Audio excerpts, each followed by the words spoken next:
வணக்கம், நான் உங்க சௌமியா பிரவீன்குமார். இன்னைக்கு என்னோட கிச்சன்ல நம்ம என்ன ரெசிபி பார்க்க போறோம்னா, நம்ம எல்லார் வீட்லயும் சட்டுன்னு பண்ற ஒரு ஸ்வீட் ரெசிபி தான் ரவா கேசரி.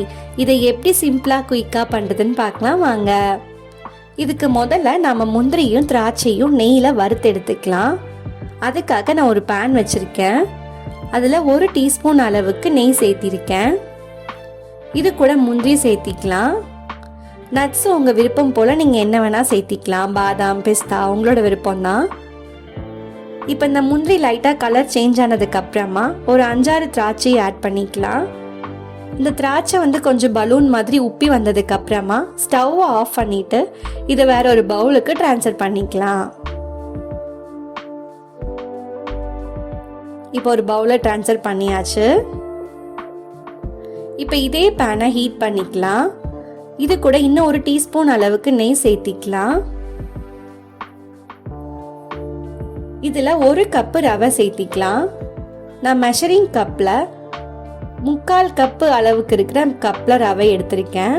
நீங்கள் ஒரு டம்ளர் அளவோ இல்லைன்னா ஒரு பவுல்லையோ நீங்கள் எடுத்துக்கலாம். நம்ம எந்த கப்பில் ரவை எடுக்கிறோமோ அந்த கப்லேயே நம்ம மற்ற எல்லா பொருளையும் அளந்துக்கலாம். இப்போ இந்த ரவை நல்லா வறுபட்டுருச்சு. இப்போ இதை ஒரு பிளேட்டுக்கு மாற்றி வச்சுக்கலாம். இப்போ 1 கப்பு ரவைக்கு நம்ம 2.5 கப்பு தண்ணி சூடு பண்ணிக்கலாம்.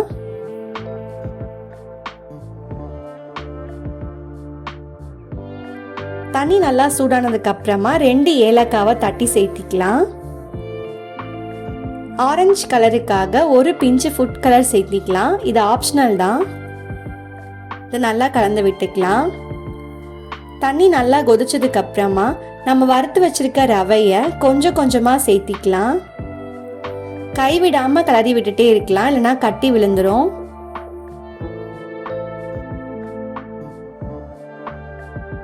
நல்லா மிக்ஸ் பண்ணிக்கலாம். லோ ஃப்ளேமில் ரவையை வேக விடலாம். ரவை வெந்து கொஞ்சமாக கெட்டியாகும். அது வரைக்கும் நல்லா கலந்து விட்டுக்கலாம். இப்போ கெட்டி ஆயிடுச்சு. இந்த ஸ்டேஜில் நம்ம சர்க்கரை சேர்த்திக்கலாம். நம்ம எந்த கப்பில் ரவை அளந்தோமோ அதே கப்பில் 1 கப்பு சர்க்கரை சேர்த்திக்கலாம். இப்போ சர்க்கரை சேர்த்ததுக்கு அப்புறமா இது நல்லா இலகும். நல்லா மிக்ஸ் பண்ணிக்கலாம்.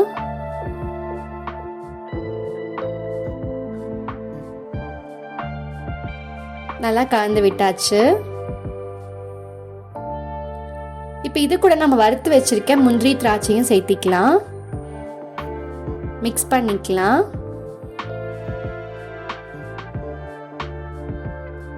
இது கூட 1 டீஸ்பூன் அளவுக்கு நெய் சேர்த்திக்கலாம். நல்லா மிக்ஸ் பண்ணிக்கலாம்.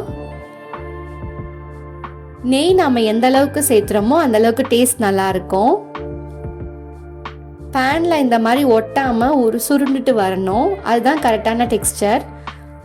அந்த பதத்துக்கு வந்ததுக்கு அப்புறமா நம்ம ஸ்டவ் ஆஃப் பண்ணிட்டு சர்வ் பண்ணலாம்.